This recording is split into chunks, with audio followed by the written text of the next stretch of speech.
मैं एक गहरा कुआं हूं इस जमीन पर, बेशुमार लड़के लड़कियों के लिए कि उनकी प्यास बुझाता रहूं।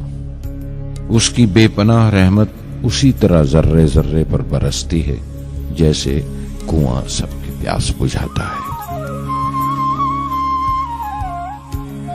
इतनी सी कहानी है मेरी, ज़ैनुल आबदीन और आशी अम्मा के बेटे की कहानी।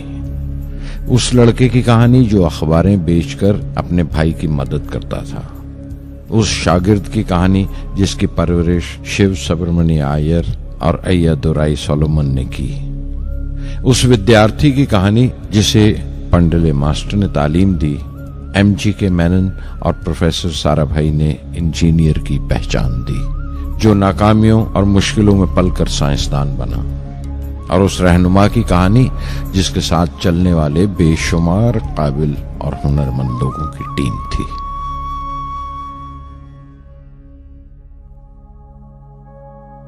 मेरी कहानी मेरे साथ खत्म हो जाएगी, क्योंकि दुनियावी मानों में मेरे पास कोई पूंजी नहीं है। मैंने कुछ हासिल नहीं किया, जमा नहीं किया, मेरे पास कुछ नहीं और कोई नहीं, न बेटा न बेटी न परिवार। मैं दूसरों के लिए मिसाल नहीं बनना चाहता, लेकिन शायद कुछ पढ़ने वालों को प्रेरणा मिले कि अंतिम सुख रूह और आत्मा की तस्कीन है। खुदा की रहमत उनकी वरासत है। मेरे परदादा अव्वल, मेरे दादा फकीर और मेरे वालिद ज़ैनुल आबदीन का खानदानी सिलसिला अब्दुल कलाम पर खत्म हो जाएगा, लेकिन खुदा की रहमत कभी खत्म नहीं होगी, क्योंकि वो अमर है, लाफानी है। पूर्णमद पूर्णमिदं पूर्णात् पूर्णमुदच्यते पूर्णस्य पूर्णमादाय पूर्णमेवावशिष्यते। ॐ पूर्णमदः पूर्णमिदं पूर्णात् पूर्णमुदच्यते पूर्णस्य पूर्णमादाय पूर्णमेवावशिष्यते। पूर्णमदः पूर्णमिदं पूर्णात् पूर्णमुदच्यते पूर्णस्य पूर्णमादाय पूर्णमेवावशिष्यते। पूर्णमदः पूर्णमिदं पूर्णात् पूर्णमुदच्यते पूर्णस्य पूर्णमादाय पूर्णमेवावशिष्यते।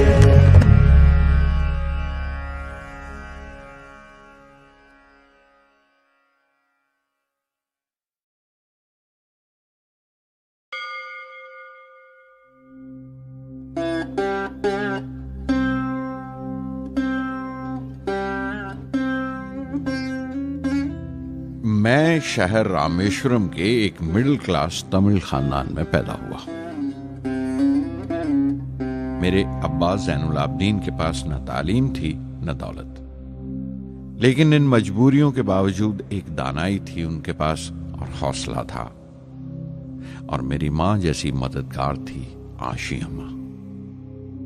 उनकी कई औलादों में एक मैं भी था, बुलंद कामत माँ बाप का एक छोटे से कद वाला मामूली शक्ल सूरत का लड़का। अपने पुश्तैनी मकान में रहते थे हम, जो कभी 19वीं सदी में बना था। काफी वसी और पक्का मकान था रामेश्वरम की मस्जिद स्ट्रीट में।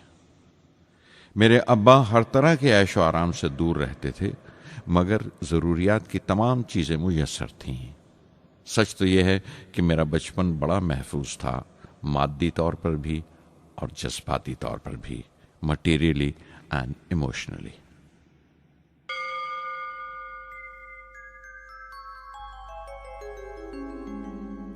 रामेश्वरम का मशहूर शिव मंदिर हमारे घर से सिर्फ 10 मिनट की दूरी पर था। हमारे इलाके में ज्यादा आबादी मुसलमानों की थी, फिर भी काफी हिंदू घराने थे जो बड़े इत्तेफाक से पड़ोस में रहते थे। हमारे इलाके में एक बड़ी पुरानी मस्जिद थी, जहां मेरे अब्बा मुझे हर शाम नमाज पढ़ने के लिए ले जाया करते थे।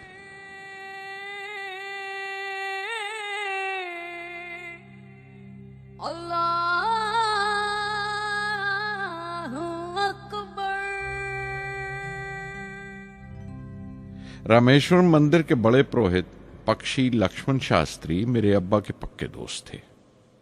मेरी बचपन की यादों में आंकी हुई एक याद ये भी थी कि अपने अपने रवायती लिबास में बैठे हुए वो दोनों कैसे रूहानी मसलों पर देर देर तक बातें करते रहते थे।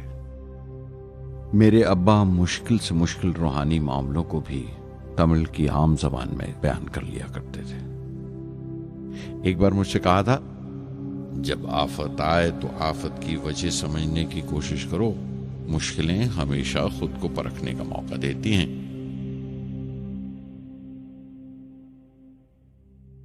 मैंने हमेशा अपनी साइंस और टेक्नोलॉजी में अब्बा के असूलों पर चलने की कोशिश की है। मैं इस बात पर यकीन रखता हूं कि हमसे ऊपर भी एक आला ताकत है, एक महान शक्ति है जो हमें मुसीबत, मायूसी और नाकामियों से निकालकर सच्चाई के मुकाम तक पहुंचाती है। मैं करीब 6 बरस का था जब अब्बा ने एक लकड़ी की कश्ती बनाने का फैसला किया, जिसमें वो यात्रियों को रामेश्वरम से धनुषकोडी का दौरा करा सकें, ले जाएं और वापस ले आएं। वो समंदर के साहिल पर लकड़ियां बिछाकर कश्ती का काम किया करते थे, एक और हमारे रिश्तेदार के साथ, अहमद जलालुद्दीन। बाद में उनका निकाह मेरी आपा जोहरा के साथ हुआ। अहमद जलालुद्दीन हालांकि मुझसे 15 साल बड़े थे, फिर भी हमारी दोस्ती आपस में जम गई थी। हम दोनों हर शाम लंबी सैर को निकल जाया करते थे। मस्जिद गली से निकलकर हमारा पहला पड़ाव शिव मंदिर हुआ करता था, जिसके गिर्द हम उतनी ही श्रद्धा से परिक्रमा करते थे जिस श्रद्धा से बाहर से आए हुए यात्री। जलालुद्दीन ज्यादा पढ़ लिख नहीं सके उनके घर के हालात की वजह से, लेकिन मैं जिस जमाने की बात कर रहा हूं, उन दिनों हमारे इलाके में सिर्फ वही एक शख्स था जो अंग्रेजी लिखना जानता था। जलालुद्दीन हमेशा तालीम याफ्ता पढ़े लिखे लोगों के बारे में बातें करते थे, साइंस की इजाद, मेडिसिन और उस वक्त के लिटरेचर का जिक्र किया करते थे। एक और शख्स जिसने बचपन में मुझे बहुत मुतासिर किया वो मेरा कजन था, मेरा चचेरा भाई शमसुद्दीन। उसके पास रामेश्वरम में अखबारों का ठेका था और सब काम अकेले ही किया करता था। हर सुबह अखबार रामेश्वरम रेलवे स्टेशन पर ट्रेन से पहुंचता था। सन 1939 में दूसरी आलमगीर जंग शुरू हुई, द सेकेंड वर्ल्ड वॉर। उस वक्त मैं 8 साल का था। हिंदुस्तान को इत्तेहादी फौजों के साथ शामिल होना पड़ा और एक इमरजेंसी के हालात पैदा हो गए थे। सबसे पहली दुर्घटना यह हुई कि रामेश्वरम स्टेशन पर आने वाली ट्रेन का रुकना कैंसिल कर दिया गया और अखबारों का गट्ठा अब रामेश्वरम और धनुषकोडी के बीच से गुजरने वाली सड़क पर चलती ट्रेन से फेंक दिया जाता। शमसुद्दीन को मजबूरन एक मददगार रखना पड़ा जो अखबारों के गट्ठे सड़क से जमा कर सके। वो मौका मुझे मिला और शमसुद्दीन मेरी पहली आमदनी की वजह बना। हर बच्चा जो पैदा होता है वो कुछ समाजी और आर्थिक हालात से जरूर असरअंदाज होता है और कुछ अपने जज्बाती माहौल से भी। उसी तरह उसकी तरबियत होती है। मुझे दयानतदारी और सेल्फ डिसिप्लिन अपने अब्बा से विरासत में मिला था और मां से अच्छाई पर यकीन करना और रहमदिली। लेकिन जलालुद्दीन और शमसुद्दीन की सोहबत से जो असर मुझ पर पड़ा, उससे सिर्फ मेरा बचपन ही महज अलग नहीं हुआ, बल्कि आइंदा जिंदगी पर भी उसका बहुत बड़ा असर पड़ा।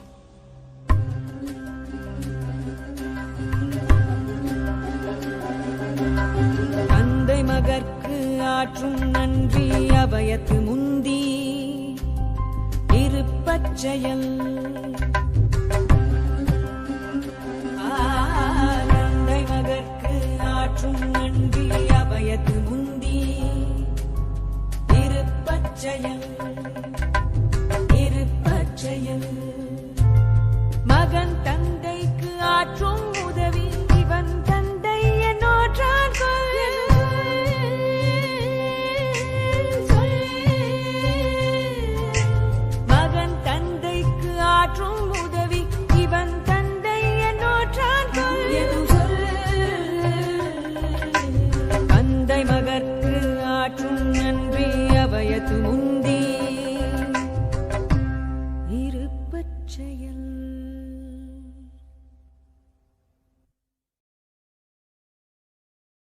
फिर जंग खत्म हो गई और हिंदुस्तान की आज़ादी बिल्कुल यकीनी हो गई। मैंने अब्बा से रामेश्वरम छोड़ने की इजाज़त चाही। मैं डिस्ट्रिक्ट हेडक्वार्टर्स रामनाथपुरम जाकर पढ़ना चाहता था। शमसुद्दीन और जलालुद्दीन मेरे साथ रामनाथपुरम तक गए मुझे श्वार्ट्ज हाई स्कूल में दाखिल कराने के लिए। जाने क्यों वो नया माहौल मुझे रास नहीं आया। रामनाथपुरम बड़ा मसरूफ शहर था और करीब 50,000 की आबादी थी, लेकिन रामेश्वरम का सुकून और इत्मीनान कहीं नहीं था। घर बहुत याद आता था और घर लौटने का कोई मौका मैं छोड़ता नहीं था। श्वार्ट्ज हाई स्कूल में दाखिल होने के बाद एक 15 साल लड़के के तमाम शौक जो हो सकते थे मेरे अंदर जाग उठे। मेरे टीचर अय्यादुराई सोलोमन बेहतरीन रहबर थे, गाइड, उस नौजवान जहन के लिए जिसके सामने जिंदगी की बेशुमार मुमकिनात खुलने वाली थी।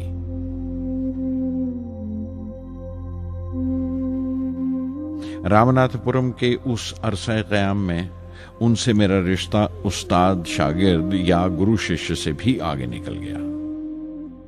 अय्यादुराई कहा करते थे, जिंदगी कामयाब होने और नतीजे हासिल करने के लिए 3 ताकतों पर काबू पाना बहुत जरूरी है: ख्वाहिश, यकीन और उम्मीद। अय्यादुराई सोलोमन, जो बाद में रेवरेंड हो गए, कहा करते थे, इससे पहले कि मैं चाहूं कुछ हो जाए, ये जरूरी है कि मेरे अंदर उसकी पूरी शिद्दत से ख्वाहिश हो और यकीन हो कि वो होगा।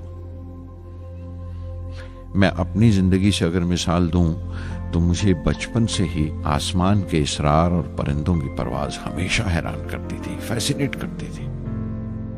समंदर में कूंजों और बगलों को ऊंची उड़ाने लगाते देखता था तो उड़ने को जी करता था। मैं एक सादा लोग गांव ही का लड़का तो था, लेकिन मुझे यकीन था कि एक दिन मैं जरूर उन कूंजों की तरह बुलंद उड़ाने लगाऊंगा, बुलंदी पर प्रवास करूंगा। और हकीकत यह है कि रामेश्वरम से उड़ने वाला मैं पहला लड़का था।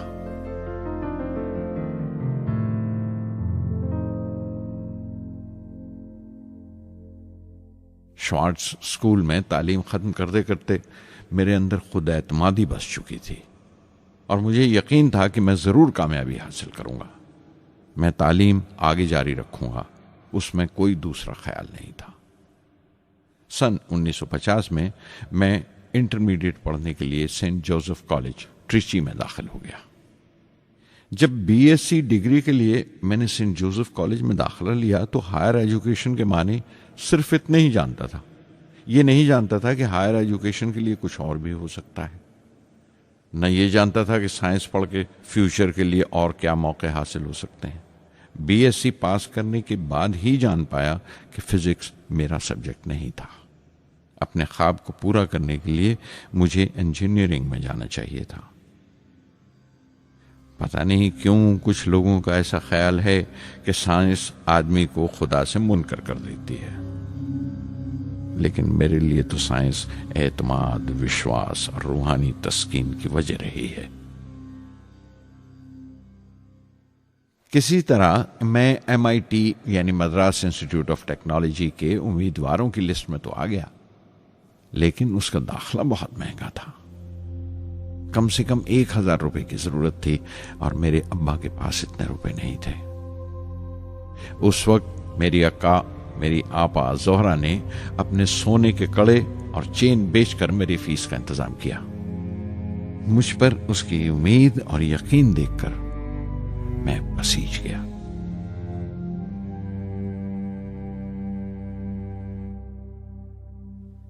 MIT में सबसे ज्यादा मजा आया। वहां 2 हवाई जहाज रखे देखकर जो उड़ान से बरी कर दिए गए थे, मुझे उनकी तरफ एक अजीब सा खिंचाव महसूस होता था। और जब सब लड़के हॉस्टल लौट जाते थे, मैं कई कई घंटे उनके पास बैठा रहता था। फर्स्ट ईयर मुकम्मल करने के बाद जब मुझे अपने ज्यादा खुसूसी मजमून चुनना थे, यानी अपनी स्पेशल ब्रांच का चुनाव करना था, तो मैंने फॉरेन एरोनॉटिकल इंजीनियरिंग का चुनाव कर लिया। MIT की तालीम के दौरान मुझे 3 टीचर्स ने बहुत मुतासिर किया। Professor Sponder, professor KAV Pandalai, professor Narasimha Rao. Professor Sponder technical aerodynamics सिखाते थे। एरोनॉटिकल इंजीनियरिंग में दाखिले से पहले मैंने उनसे सलाह ली थी।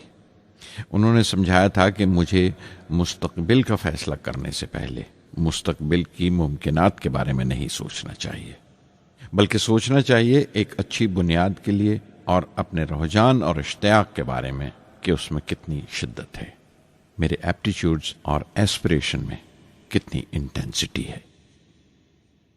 मैं खुद भी होने वाले इंजीनियरिंग स्टूडेंट्स से कहना चाहता हूं कि जब वो अपना स्पेशलाइजेशन का चुनाव करें तो ये देखें कि उनमें कितना शौक है, कितना उत्साह है और लगन है उस शोबे में जाने के लिए। प्रोफेसर KAV पंडले ने मुझे एरोस्ट्रक्चर डिज़ाइन सिखाया और उसका तज्जिया भी, विश्लेषण, एनालिसिस भी।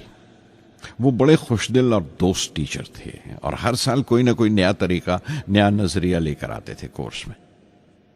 प्रोफेसर नरसिंह राव मैथमेटिशियन थे। वो एरोडायनेमिक्स की थ्योरी सिखाया करते थे।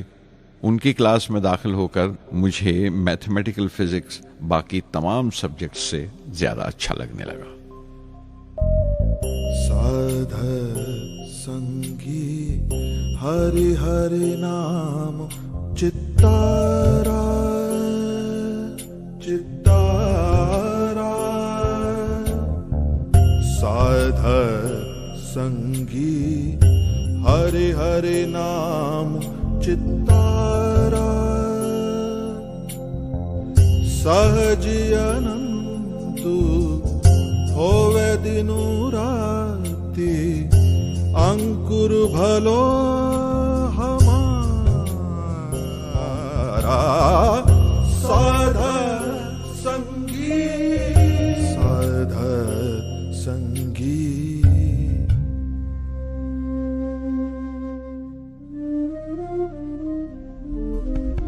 गुरुपुरा भेटियो बड़ भागी, गुरुपुरा भेटियो बड़ भागी, जाको अंतु न परवारा, अंतु न परवारा, नानक सरनी गही स्वामी की, पुनः पुनः नमस्कार, साध संगी साध संगी।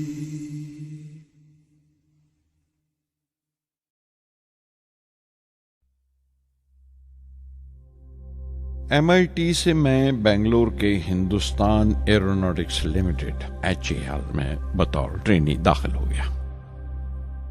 HAL से जब मैं एरोनॉटिकल इंजीनियरिंग ग्रेजुएट बनकर निकला तो जिंदगी ने 2 मौके मेरे सामने खड़े कर दिए और दोनों मेरी परवाज के देरीना ख्वाब पूरे कर सकते थे।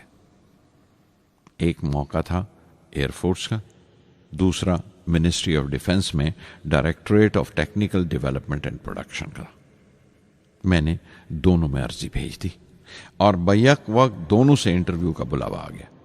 एयरफोर्स के लिए मुझे देहरादून बुलाया गया था और डिफेंस के लिए दिल्ली।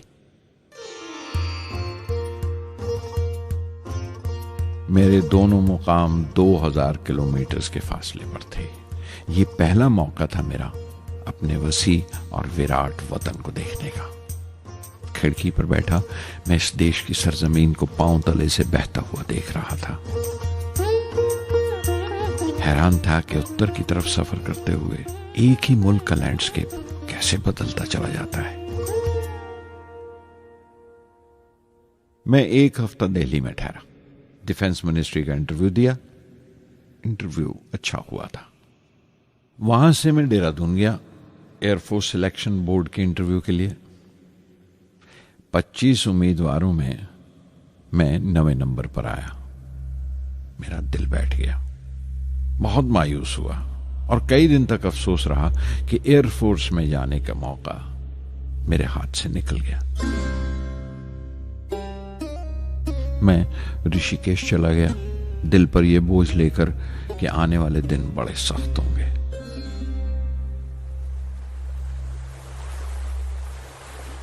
गंगा में स्नान किया और फिर चलता हुआ पास की पहाड़ी पर शिवानंद आश्रम तक पहुंच गया। स्वामी शिवानंद से भेंट हुई। देखने में बिल्कुल गौतम बुद्ध लगते थे, सफेद दूधिया धोती और पांव में लकड़ी की खड़ाऊ। उनकी बच्चों सी मासूम मुस्कान और सादा दिली देखकर बहुत प्रभावित हुआ मैंने बताया उन्हें कैसे मैं इंडियन एयरफोर्स में भर्ती होने से रह गया और मेरी कितनी शदीद ख्वाहिश थी आसमानों में उड़ने की, परवास करने की।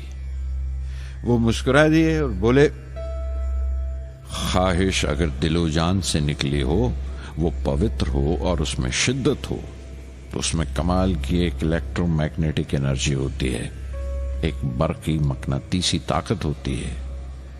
दिमाग जब सोता है तो वो एनर्जी रात की खामोशी में बाहर निकल जाती है और सुबह कायनात ब्रह्मांड से सितारों की गति रफ्तार को अपने साथ समेटकर दिमाग में लौट आती है। इसीलिए जो सोचा है उसकी सृष्टि अवश्य है, वो तख्लीक होगा। तुम विश्वास करो इस अजली बंधन पर, इस वचन पर कि सूरज फिर लौटेगा, बाहर फिर से आएगी। मैं दिल्ली लौट आया, डिफेंस से अपना इंटरव्यू का नतीजा दरियाफ्त किया। जवाब में मुझे अपॉइंटमेंट लेटर थमा दिया गया और अगले दिन से सीनियर साइंटिफिक असिस्टेंट मुकर्रर कर दिया गया, 250 रुपए की माहाना तनख्वाह पर। 3 साल गुजर गए। उन्हीं दिनों बेंगलोर में एरोनॉटिकल डेवलपमेंट एस्टेब्लिशमेंट ADE का एक नया महकमा खुला और मुझे वहां पोस्ट कर दिया गया। बेंगलोर कानपुर से बिल्कुल मुख्तलिफ शहर था। मैं अपने डायरेक्टरेट की पोस्टिंग का पहला साल वहां गुजार चुका था। दरअसल हमारे देश में ये एक अजीब तरीका है, एक अजीब सा ढंग है अपने लोगों को हद दर्जा तक निचोड़ लेने का, जो हमारे लोगों को इंतहा पसंद बना देता है। शायद इसलिए कि सदियों इस देश ने गैर मुल्की तहजीबों के जख्म भी खाए हैं और उन्हें अपने दामन में जगह भी दी है। अलग अलग हुक्मरानों से वफा करते करते हम अपनी हैसियत, अपनी यकताई खो बैठे हैं। बल्कि हमने एक और ही किस्म की खूबी पैदा कर ली है कि एक ही वक्त में रहम दिल भी हैं और बेरहम भी, हसास भी हैं और बेहिस भी। जितने गहरे हैं उतने ही सतही।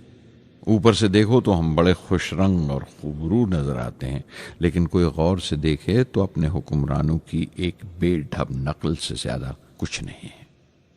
मैंने कानपुर में कल्ले में दबाए हुए पान वाले नवाब वाजिद अली शाह के नकलची बहुत देखे और बेंगलोर में फिरंगियों के अंदाज में कुत्ते की जंजीर थामे टहलते हुए साहिबों की कमी नहीं थी। बेंगलोर में रहकर मैं रामेश्वरम की सुकून और गहरे शांत वातावरण के लिए तरसता था।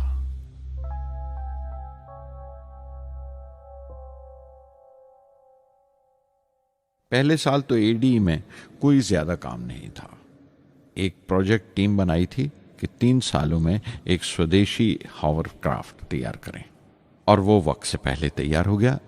नंदी उसका नाम रखा गया, शिव की सवारी के आधार पर।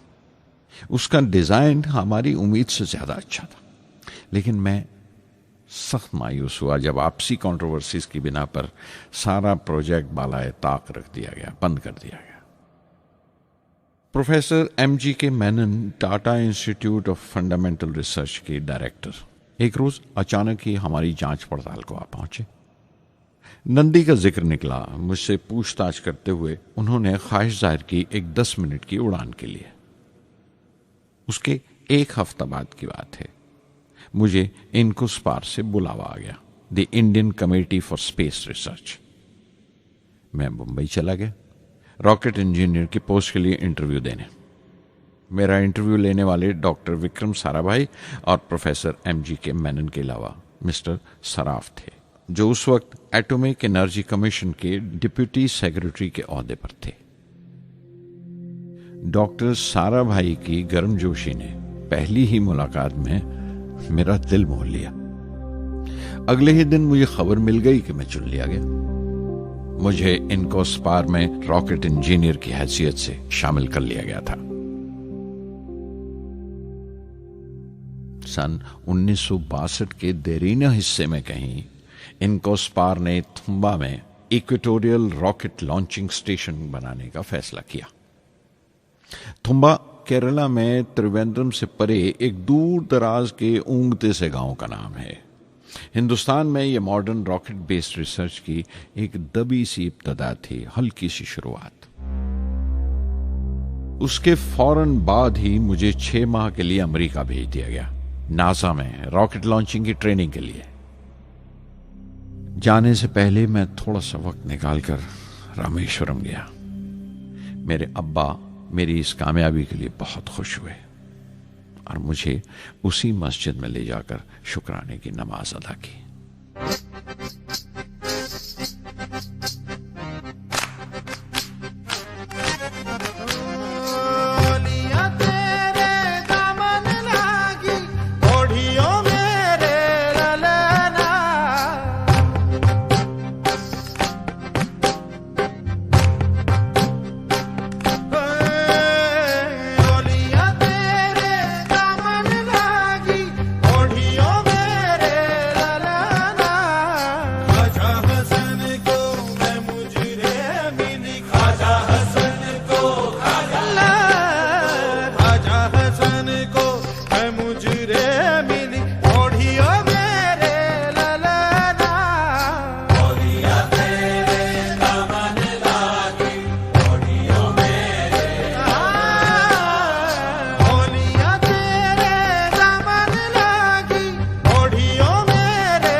NASA Langley research centre Virginia में मैंने अपने काम की शुरुआत की।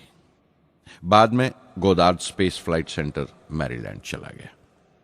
मैं अपना इंप्रेशंस अमेरिकन्स के बारे में बेंजामिन फ्रैंकलिन के इस जुमले से बयान कर सकता हूं, जिन बातों से तकलीफ होती है उनसे तालीम भी मिलती है। हिंदुस्तानी तंजीमों में, यहां की ऑर्गेनाइजेशंस में एक बड़ी मुश्किल है। जो ऊपर हैं वो बड़े मगरूर हैं, अपने से छोटों की, जूनियर्स और सबऑर्डिनेट्स की राय लेना अपनी हतक समझते हैं। कोई शख्स भी अपनी खूबी दिखा नहीं सकता अगर आप उसे मलामत ही करते रहें। उसूल और पाबंदी, पाबंदी और सख्ती, सख्ती और जुल्म के बीच की लाइन बड़ी महीन है, बारीक है, उसकी पहचान बहुत जरूरी है। मैं जैसे ही नासा से लौटा, फौरन बाद हिंदुस्तान का पहला रॉकेट लॉन्च वाक़या हुआ, 21 नवंबर सन 1963। वो साउंडिंग रॉकेट था, नाम नाइकी अपैची। नाइकी अपैची की कामयाबी के बाद प्रोफेसर साराभाई ने अपनी आरजू, अपने ख्वाब का इजहार किया, एक Indian satellite launch vehicle ISLV का सपना। हिंदुस्तानी रॉकेट का ख्वाब 20वीं सदी में एक तरह से 18वीं सदी का ख्वाब भी कहला सकता है, जो टीपू सुल्तान ने देखा था। टीपू सुल्तान की फौज में 27 ब्रिगेड थे जो खुशून कहलाते थे, और हर एक ब्रिगेड में एक दस्ता था रॉकेटमैन का जो साथ रहा करता था और जुर्क्स कहलाता था। जब टीपू सुल्तान मारा गया तो अंग्रेजों ने 700 रॉकेट्स और 900 रॉकेट के सब सिस्टम्स बरामद किए 1799 में तिरुकन्नाहल्ली की जंग के बाद। वो रॉकेट्स विलियम कॉन्गरीव ने इंग्लैंड भिजवा दिए जांच पड़ताल के लिए, उसकी तकनीक समझने के लिए, जिसे आज की साइंसी जबान में हम रिवर्स इंजीनियरिंग कहते हैं। टीपू सुल्तान की मौत के साथ उस ख्वाब की भी मौत हो गई, कम से कम 150 साल के लिए। पंडित जवाहरलाल नेहरू की बदौलत वो रॉकेटरी का ख्वाब एक बार फिर हिंदुस्तान में जिंदा हुआ। प्रोफेसर साराभाई ने उस ख्वाब को हकीकत बनाने की जिम्मेदारी अपने सर ले ली। बहुत से तंग नजर लोगों को एतराज था इस बात पर कि इस मुल्क में जहां लोगों को 2 वक्त की रोटी नसीब नहीं होती, वहां इन स्पेस उड़ानों को, इन खलाई तहरीकों को क्यों तरजीह दी जा रही है। लेकिन प्रधानमंत्री पंडित नेहरू और प्रोफेसर साराभाई के नजरिए में किसी किस्म का मुबालगा नहीं था। उनके नजरिए बिल्कुल साफ थे कि अगर दुनिया के मुल्कों में और दुनिया के मसलों में कोई हिस्सा लेना है, शिरकत करनी है, हिंदुस्तान को कोई हैसियत हासिल करनी है, तो साइंस और टेक्नोलॉजी की तरक्की और खुद मुख्तारी, सेल्फ रिलायंस अशद जरूरी है। और उनका मकसद ताकत का मुजाहिरा हरगिज नहीं था। सहज पके सुमीठा होए। थुम्बा में 2 रॉकेट सहज पके मगर कामयाब हुए, एक रोहिणी, दूसरा मेनका। अगला साल लगा ही था जब प्रोफेसर साराभाई ने मुझे दिल्ली बुला भेजा। एक मीटिंग थी और मीटिंग में ग्रुप कैप्टन वीएस नारायणन से मेरा तारुफ कराया गया, जो एयर हेडक्वार्टर्स से थे। प्रोफेसर साराभाई ने रेटो तैयार करने का इरादा जाहिर किया, rocket assisted take off system, एक मिलिट्री एयरक्राफ्ट जो रॉकेट की मदद से उड़ाया जा सके बड़ी छोटी सी जगह में। शाम तक यह खबर भी आम हो गई कि हिंदुस्तान एक खुद साख्ता मिलिट्री एयरक्राफ्ट तैयार कर रहा है और मैं उस प्रोजेक्ट का मुख्तार हूं, जिम्मेदार हूं। मैं कई तरह के जज्बात से भर गया, खुश भी था, शुक्रगुजार भी, खुशकिस्मत भी, और एक एहसास हुआ तकमील का, फुलफिलमेंट का। 19वीं सदी के एक शायर की ये सतरें बहुत याद आई। हर दिन के लिए तैयार रहो, हर दिन को एक तरह ही मिलो, जब ओखली हो बर्दाश्त करो, जब दस्ता हो तो वार करो। रेटो पे काम करते हुए 2 अहम वाकयात हुए। पहला तो यह था कि अपने देश में पहली बार स्पेस रिसर्च का 10 साला प्रोग्राम तैयार हुआ, जिसके ऑथर थे प्रोफेसर साराभाई। मेरे लिए वो एक ऐसा रूमानी मैनिफेस्टो था जैसे स्पेस से इश्क करने वाले किसी शायर की रूमानी नज्म हो, जैसे कोई अपने देश के आसमान से इश्क करने लगा हो। और दूसरा वाकया मिनिस्ट्री ऑफ डिफेंस में मिसाइल पैनल का तैयार होना। नारायणन और मैं, हम दोनों उस पैनल के मेंबर थे। उस वक्त तक भविष्य की आने वाली SLV सैटेलाइट लॉन्च व्हीकल का नाक नक्शा भी तैयार हो चुका था। प्रोफेसर साराभाई अपने देरीना ख्वाब को ताबीर देने के लिए कुछ और साथियों का चुनाव कर चुके थे। मैं खुद को खुशकिस्मत समझता हूं कि मुझे उस प्रोजेक्ट का लीडर चुना गया। उस पर प्रोफेसर साराभाई ने मुझे एक और जिम्मेदारी भी सौंपी कि लॉन्च की 4थी स्टेज मैं ही डिजाइन करूं। यह मामूल था, मेरा आदत थी कि हर मिसाइल पैनल की मीटिंग के बाद मैं जाकर प्रोफेसर साराभाई को पूरी तफसील, पूरी रिपोर्ट देता था।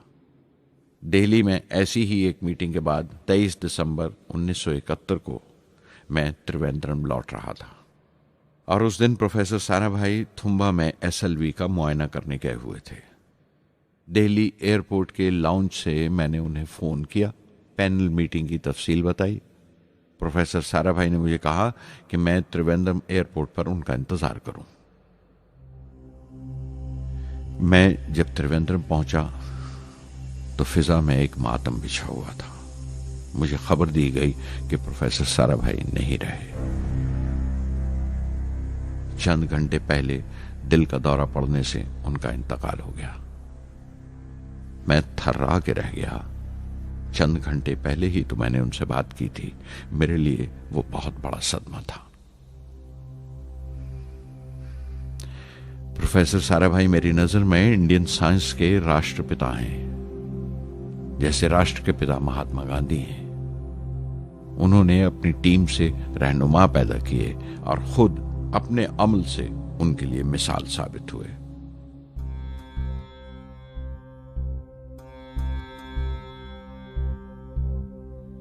నానాటి బతుకు నాటకము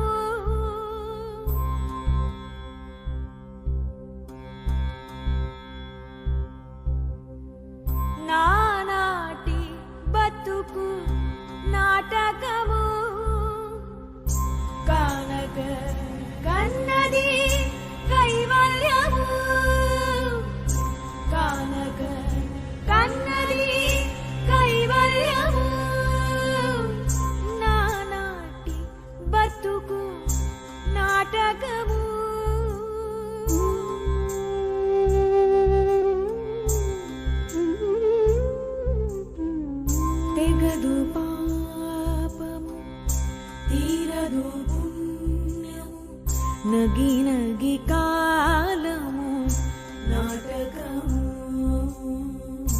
తెగదు పాపము తీరదు పుణ్యము నగి నగి కాలము నాటకము యగువన శ్రీ వెంకటేశ్వరుడేలికే యగువన శ్రీ వెంకటేశ్వరుడేలికే గగనము నీతిది కైవల్యము గగనము నీతిది కైవల్యము కైవల్యము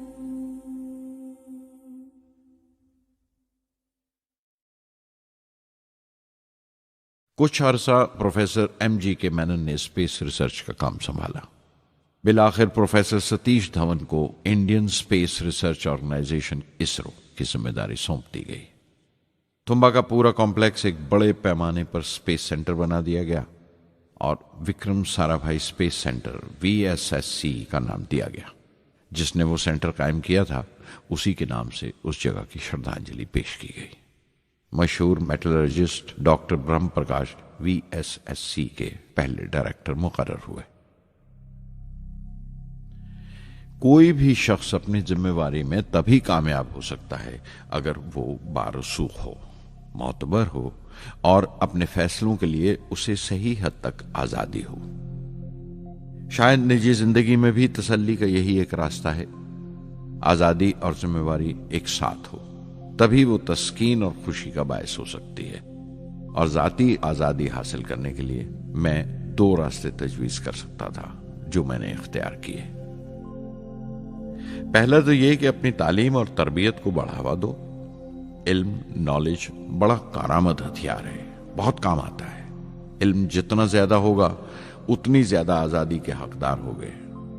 इल्म वो पूंजी है जो कोई छीन नहीं सकता। टीम की रहनुमाई तभी मुमकिन है अगर आपकी जानकारी मुकम्मल हो, अप टू डेट हो। कामयाब रहनुमा बनने के लिए जरूरी है कि दिन का काम जब खत्म हो आप पिछले काम का जायजा लें, अगले दिन के काम की तैयारी करें। दूसरा तरीका यह है कि अपने काम को अपना फख्र समझें, गर्व समझें और जरूरी है कि अपने अंदर की शक्ति की सही जानकारी हो। जो करो उस पर यकीन रखो या जिस पर यकीन हो वही करो, वरना दूसरों के ईमान का शिकार बनते रहोगे। SLV प्रोजेक्ट के पहले 3 सालों में साइंस के बहुत से नए नए इसरार खुले और आहिस्ता आहिस्ता साइंस और टेक्नोलॉजी का फर्क समझ आने लगा।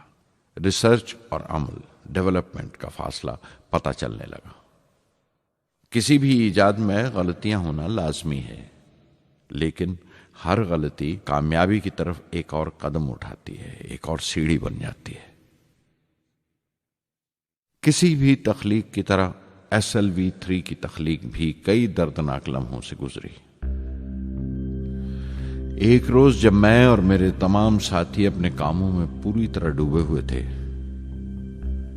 मेरे घर से एक मौत की इत्तला पहुंची। मेरे दोस्त और हमदर्द मेरे बहनोई जलालुद्दीन का इंतकाल हो गया था। कुछ देर के लिए तो मैं सुन्न होकर रह गया, मेरी आंखों में अंधेरा छा गया। थोड़ी देर बाद जब अपने चौगिरदे का एहसास हुआ तो महसूस किया जैसे मेरी हस्ती का एक हिस्सा मर गया था। रात की रात बसों में सफर करता हुआ अगली सुबह मैं रामेश्वरम पहुंचा। जोहरा को क्या तसल्ली देता और क्या सब्र देता अपनी भांजी महबूबा को जो रो रो कर हलकान हो रही थी। मेरी आंखों के सोते पहले ही सूख चुके थे। थुम्बा लौटकर बहुत दिनों तक सारा कामकाज, सारी मसरूफियत बेमानी लगने लगी। बहुत दिनों तक बहुत मलाल लगा, सब बेमानी लगता था। प्रोफेसर धवन देर देर तक हौसला देते थे, कहते SLV पर जैसे जैसे काम आगे बढ़ेगा मुझे सब्र महसूस होगा और ये मायूसी कम होते होते गुजर जाएगी। 1976 में मेरे अब्बा ज़ैनुल आबदीन 102 साल की उम्र में वहीं रामेश्वरम में इंतकाल फरमा गए। 15 पोते पोतियां छोड़कर गए थे पीछे और एक पड़पोता। दुनियावी तौर पर वो सिर्फ एक और बुजुर्ग की मौत थी। कोई बड़ा मातम नहीं हुआ, झंडा नहीं उतारा गया, न अखबारों ने स्याह हाशिए दिए, न सियासतदान थे वो, न विद्वान कोई, न कोई बड़े सरमायादार। एक सीधे सादे इंसान थे, फरिश्ता सिफत। और हर उस बात की वजह थे जो दानाई और पारसाई की राह दिखाती है।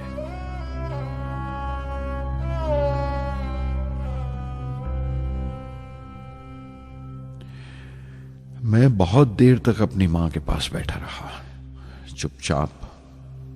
और जब उठा थुम्बा लौटने के लिए तो उसने रुंधे गले से दुआएं दी मुझे।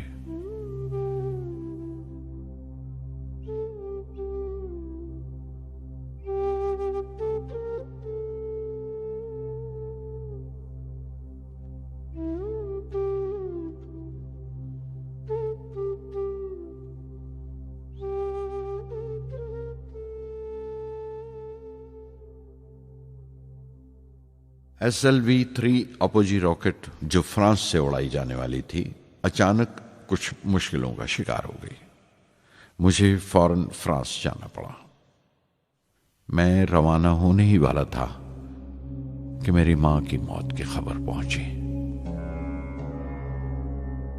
यके बाद दीगरे 3 मौतें हो गई मेरे घर में।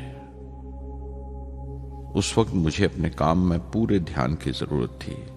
100% लगन से काम करने की ख्वाहिश किसी और लगन की गुंजाइश नहीं छोड़ती। मुकम्मल नीति और पूरी लगन से SLV-3 का ख्वाब 1979 के दरमियान में जाकर पूरा हुआ। हमने SLV-3 की परवाज का दिन 10 अगस्त 1979 तय किया था। 23 मीटर लंबा 4 स्टेजेस का यह रॉकेट 17 टन का वजन लेकर 7:58 पर बड़ी कजदाई से उड़ा और खला की तरफ रवाना हुआ।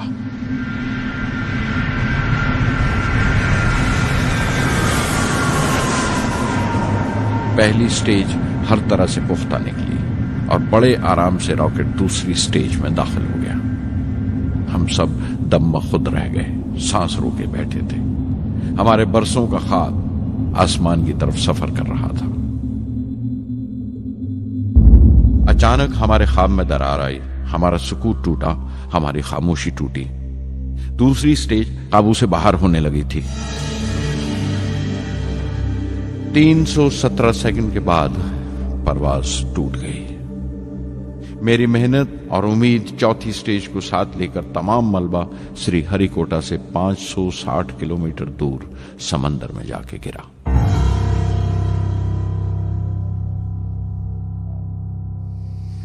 इस हादसे से हम सबको सख्त सदमा पहुंचा। मैं गम और गुस्से से भर गया, नुचड़ गया, बिल्कुल जिस्मानी तौर पर भी और जहनी तौर पर भी। मैं सीधा अपने कमरे में गया और बिस्तर में धंस गया। मैंने अपने कंधे पर एक दिलासे का हाथ महसूस किया तो आंख खोली। दोपहर ढल चुकी थी, शाम करीब थी। डॉक्टर ब्रह्म प्रकाश मेरे सराहने बैठे थे। उनकी इस हमदर्दी ने छू लिया मुझे। मैं उदास था, मायूस था, लेकिन अकेला नहीं।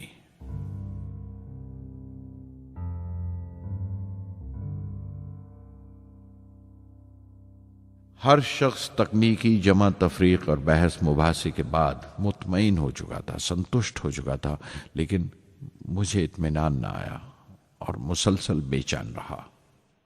मैं बेसाख्ता खड़ा हो गया और एतराफ़ किया प्रोफेसर धवन के सामने, सर, मेरे साथियों को नाकामयाबी की वजह दरियाफ्त हो जाने से इत्मीनान हो गया, लेकिन मैं उसे काफ़ी नहीं समझता। इस मिशन के डायरेक्टर की हैसियत से इस गलती को भी मैं अपनी जिम्मेवारी समझता हूं।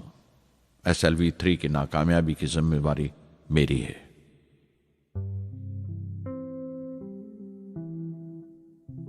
साइंस का काम कमाल दर्जा उत्साह भी देता है, खुशी भी और उतनी ही गहरी मायूसी भी। इस तरह के वाकयात सोच सोचकर मैं दिल को ढारस देता रहा। यह ख्याल कि इंसान चांद पर उतर सकता है, सबसे पहले एक रूसी साइंटिस्ट ने सोचा था।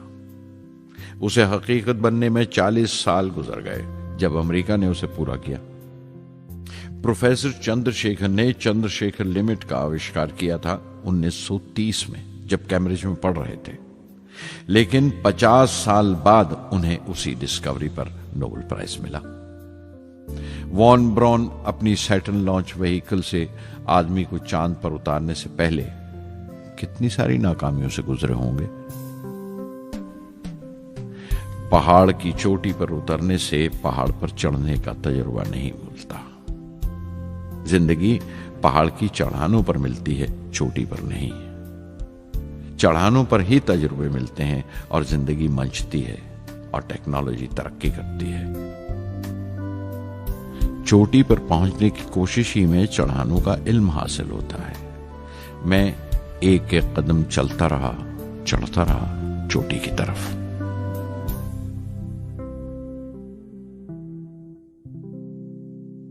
SLV-3 की उड़ान से 30 घंटा पहले 17 जुलाई 1980 के दिन अखबारों की सुर्खियां तरह तरह की राय और अंदाजों से भरी हुई थीं। ज्यादातर रिपोर्टर्स ने पहली SLV की उड़ान याद दिलाई थी कि किस तरह वो रॉकेट फेल हो गया था और उसका मलबा समंदर में जाकर गिरा था। कुछ लोगों ने तो देश की दूसरी खामियों का जिक्र करते हुए भी उसे SLV-3 से जोड़ दिया था। मैं जानता था कि अगले दिन का नतीजा हमारे फ्यूचर के स्पेस प्रोग्राम का फैसला करने वाला है। मुख्तसर ये कि सारी कौम की नजरें हम पर गड़ी हुई थीं। 18 जुलाई 1980 सुबह 8:03 पर हिंदुस्तान का पहला सैटेलाइट लॉन्च व्हीकल उड़ा।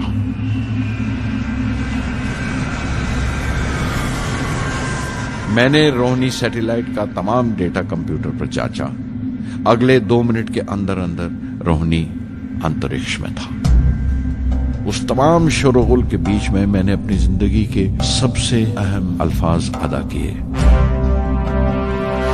मैं मिशन डायरेक्टर बोल रहा हूं, एक जरूरी खबर सुनने को तैयार रहो। चौथी स्टेज कामयाबी के साथ रोहिणी सैटेलाइट को लेकर अंतरिक्ष में दाखिल कर रही है।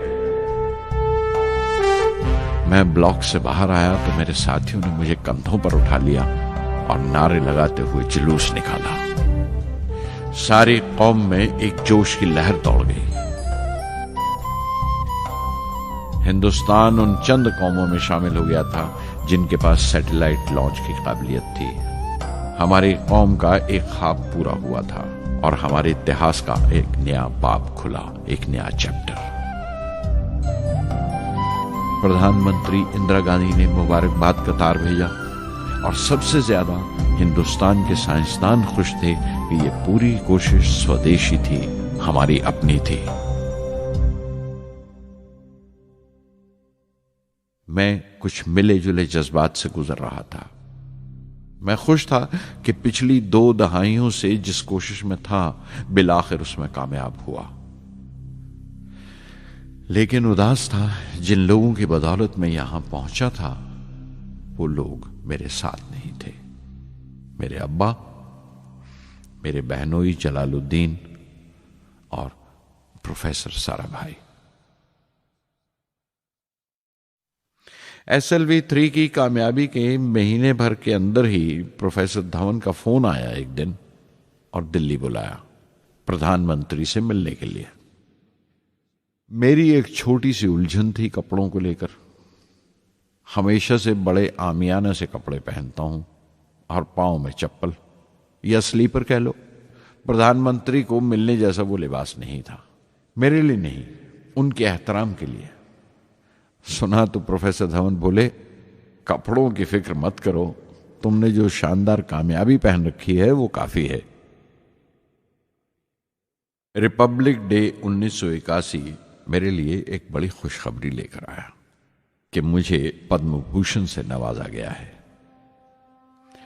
मैंने अपने कमरे को बिस्मिल्लाह खां की शहनाई से भर लिया। शहनाई की गूंज मुझे कहीं और ही ले गई। मैं रामेश्वरम पहुंच गया, मां के गले लगा। अब्बा ने मेरे बालों को उंगलियों से सहलाया और मेरा दोस्त, मेरा रफीक जलालुद्दीन मस्जिद गली में जमा हुए लोगों में मेरे इनाम का ऐलान कर रहा था। मेरी बहन जोहरा ने मीठा बनाया घर में। पक्षी लक्ष्मण शास्त्री ने मेरे माथे पर तिलक लगाया। फादर सोलोमन ने मेरे हाथ में सलीब देकर दुआ पढ़ी और प्रोफेसर सारा भाई को देखा। उनके चेहरे पर मुस्कुराहट थी, फख्र था। जो पौधा वो लगाकर गए थे अब पूरा पेड़ बन चुका था, जिसके फल हिंदुस्तान की आवाम तक पहुंच रहे थे।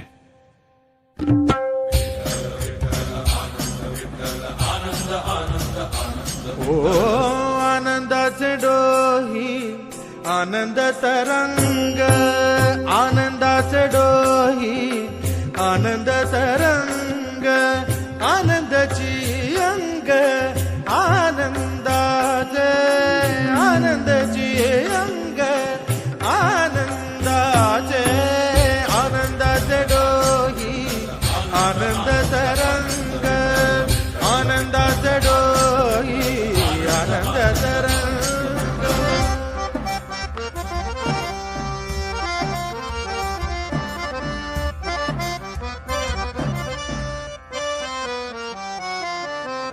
गर्भाचे आवडी मातेचा डोहळा, तेथीचा जिव्हाळा तेथे प्रेंबे।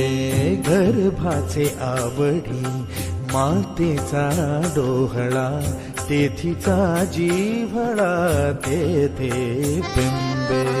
तुका म्हणे तैसा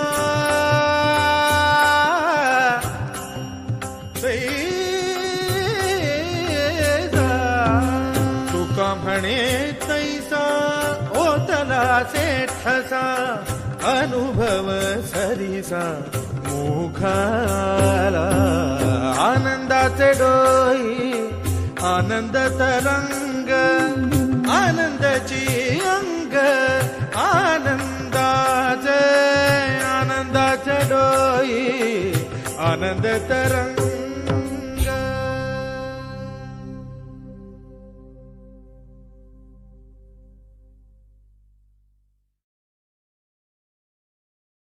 पहली जून 1982 मैंने defence research and development laboratory DRDL की जिम्मेवारी संभाल ली।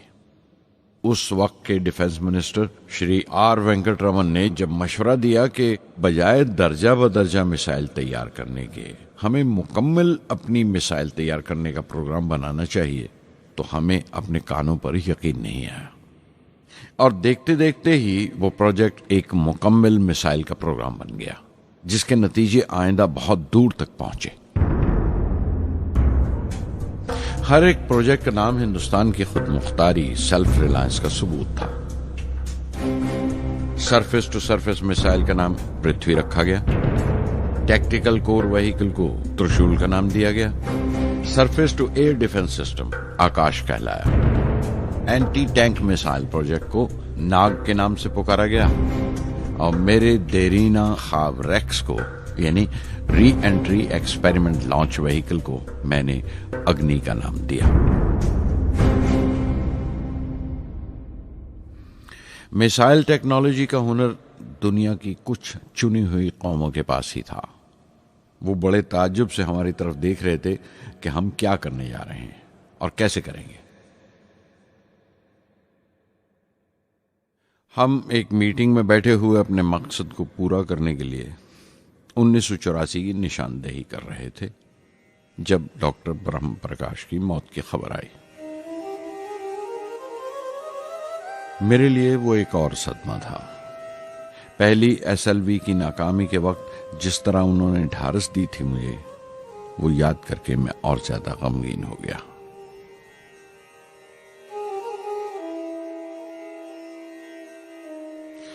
प्रोफेसर साराभाई अगर वीएसएससी के निर्माता थे, बनाने वाले थे, तो डॉक्टर ब्रह्म प्रकाश उसके आमिल थे, एग्जीक्यूटर थे। उनकी विनम्रता ने मुझे बड़ी हद तक नरम कर दिया और मैंने अपनी तुंद मिजाजी पर काफी काबू कर लिया। उनकी हलीमी सिर्फ अपनी खूबियों तक ही महदूद नहीं थी, बल्कि अपने से छोटों को इज्जत देना भी उनकी आदत में शामिल था। उनके बर्ताव और सुलूक में ये बात नजर आ जाती थी कि कोई शख्स भी खामियों से खाली नहीं है। यहां तक कि अफसर भी, लीडर भी, रहनुमा भी। वो बहुत बड़े दानिश्वर थे। एक कमजोर से शरीर के अंदर उनमें बच्चों की सी मासूमियत थी। मुझे वो हमेशा साइंसदानों में संत नजर आते थे।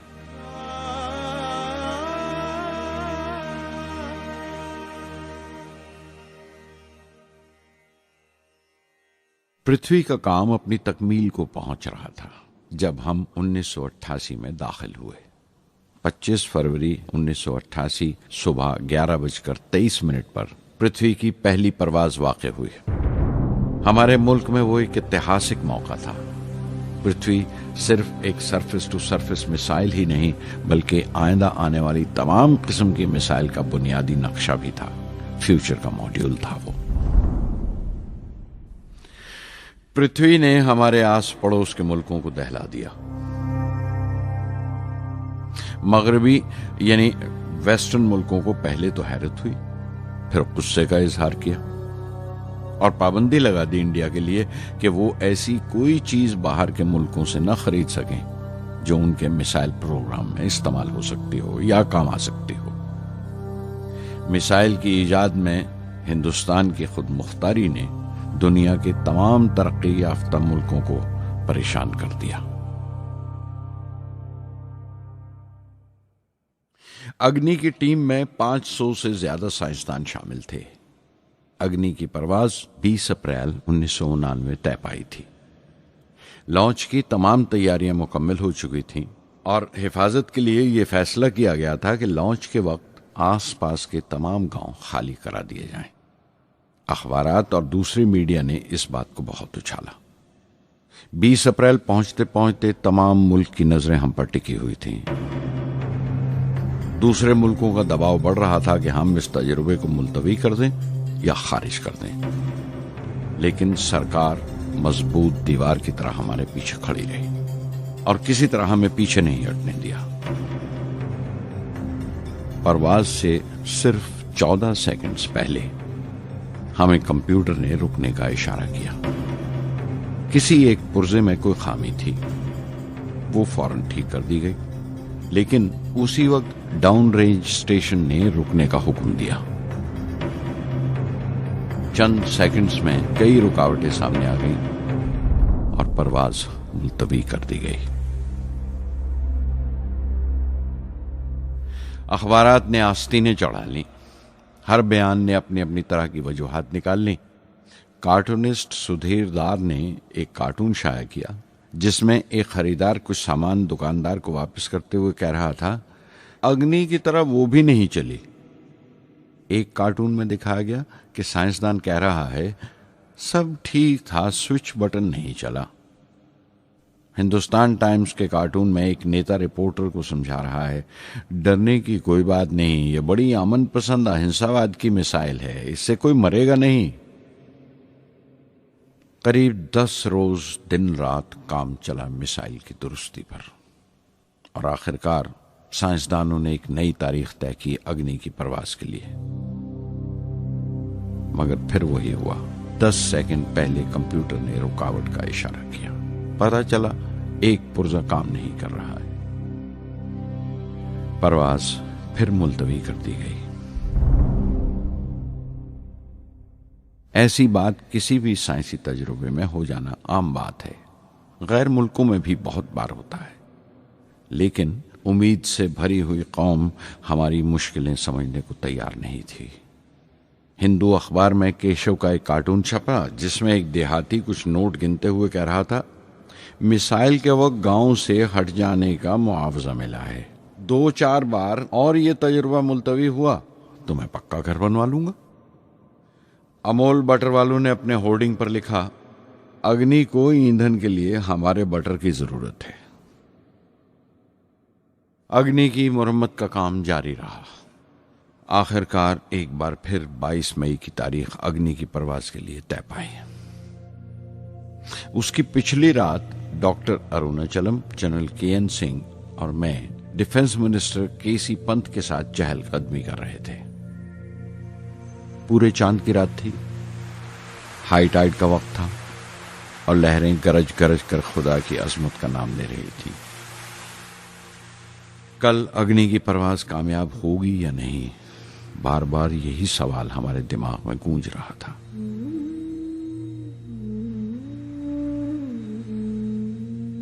डिफेंस मिनिस्टर ने एक लंबी खामोशी को तोड़ते हुए पूछा, कलाम, कल अग्नि की कामयाबी मनाने के लिए क्या चाहते हो तुम? मैं क्या चाहता था? क्या था जो नहीं था मेरे पास?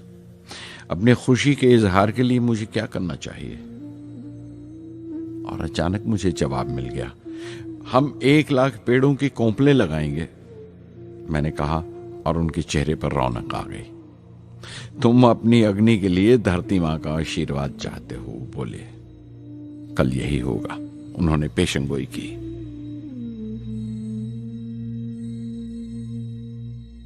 अगले दिन सुबह 7:10 पर अग्नि लॉन्च हुई। कदम कदम से ही निकला। मिसाइल ने जैसे टेक्स्ट बुक याद कर ली हो, जैसे सबक याद कर लिया था। हर सवाल का सही जवाब मिल रहा था। लगता था एक लंबे खौफनाक ख्वाब के बाद एक खूबसूरत सुबह ने आंख खोली है। 5 साल की मुशक्कत के बाद हम इस लॉन्च पैड पर पहुंचे थे।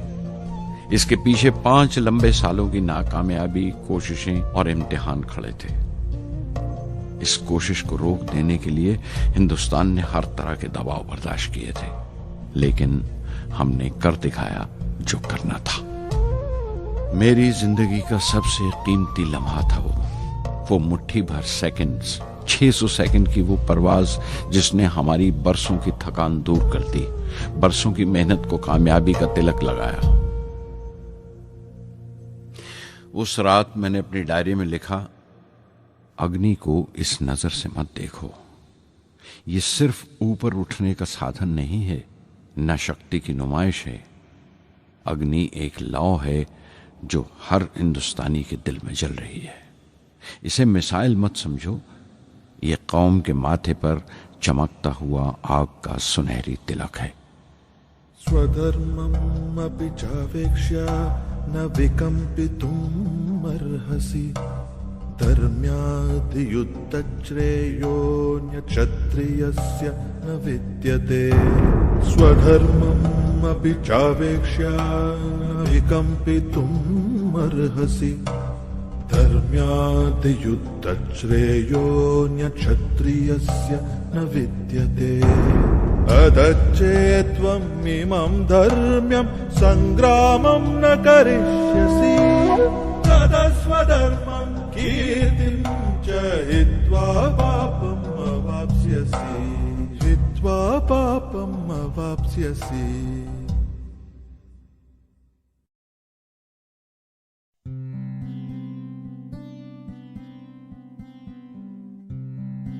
$1990 के रिपब्लिक डे पर देश ने मिसाइल प्रोग्राम की कामयाबी का जश्न मनाया।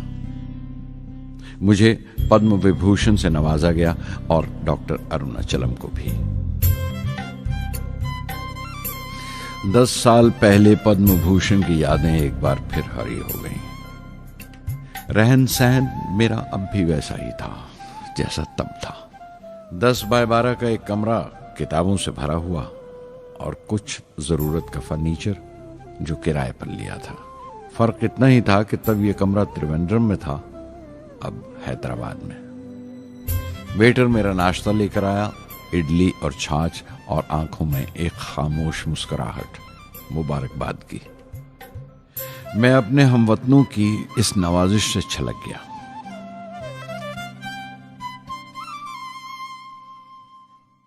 मैं जानता हूं कि बहुत से साइंसदान और इंजीनियर मौका मिलते ही वतन छोड़ जाते हैं, दूसरे मुल्कों में चले जाते हैं ज्यादा रुपया कमाने के लिए, ज्यादा आमदनी के लिए।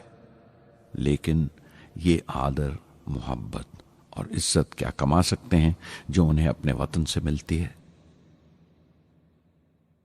15 अक्टूबर 1991 में 60 साल का हो गया। मुझे अपने रिटायरमेंट का इंतजार था। चाहता था कि गरीब बच्चों के लिए एक स्कूल खोलूं। ये वो दिन थे जब मैंने सोचा कि अपनी जिंदगी के तजुर्बे, मुशाहिदे और वो तमाम बातें कलमबंद करूं जो दूसरों के काम आ सकें। एक तरह से अपनी स्वाने उम्री लिखूं, अपनी जीवनी। मेरे ख्याल में मेरे वतन के नौजवानों को एक साफ नजरिए और दिशा की जरूरत है। तभी ये इरादा किया कि मैं उन तमाम लोगों का जिक्र करूं जिनकी बदौलत मैं ये बन सका जो मैं हूं। मकसद ये नहीं था कि मैं कुछ बड़े बड़े लोगों के नाम लूं, बल्कि ये कि कोई शख्स कितना भी छोटा क्यों ना हो, उसे हौसला नहीं छोड़ना चाहिए।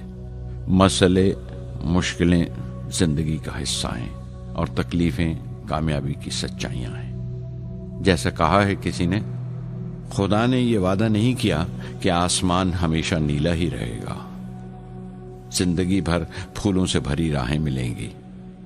खुदा ने यह वादा नहीं किया कि सूरज है तो बादल नहीं होंगे, खुशी है तो गम नहीं, सुकून है तो दर्द नहीं होगा।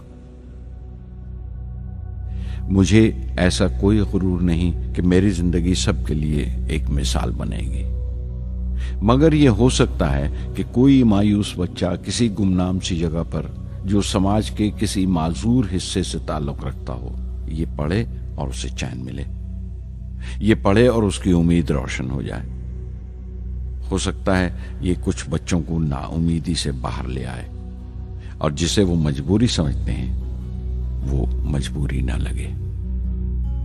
उन्हें यकीन रहे कि वो जहां भी हैं खुदा उनके साथ है। काश हर हिंदुस्तानी के दिल में जलती हुई लौ को पर लग जाए और उस लौ की परवाज से सारा आसमान रोशन हो जाए।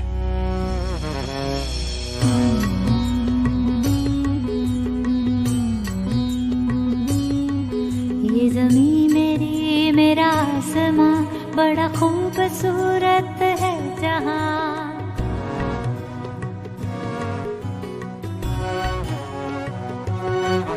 ये ज़मीं मेरी, मेरा आसमां, बड़ा खूबसूरत है जहां। मेरी जिंदगी परवाज़ है, वो फिजा मेरी, मैं उड़ूं जहां। मेरी जिंदगी परवाज़ है, वो फिजा मेरी, मैं उड़ूं जहां। ये ज़मीं मेरी, मेरा आसमां, बड़ा खूबसूरत है जहां। कभी धूप लेप के आसमां हमने सुनहरी कर लिया। कभी धूप लेप के आसमां हमने सुनहरी कर लिया। फिर धूप बांध के पाँव में हम उड़े हैं ठंडी हवाओं में। ज़मीं मेरी, मेरा आसमां, बड़ा खूबसूरत है जहां। कभी वक्त उठा के सरों पे हम और आग लेके परों पे हम। कभी वक्त उठा के सरों पे हम और आग लेके परों पे हम। कभी छानी खाली खला कहीं, हम उड़े जहाँ पे हवा नहीं। ज़मीं मेरी, मेरा आसमां, बड़ा खूबसूरत है जहाँ। मेरी जिंदगी परवाज़ है, मेरी जिंदगी परवाज़ है, वो फिजा मेरी, मैं उड़ूं जहाँ। ये ज़मीं मेरी, मेरा आसमां, बड़ा खूबसूरत है जहाँ। ये ज़मीं मेरी, मेरा आसमां, बड़ा खूबसूरत है जहाँ।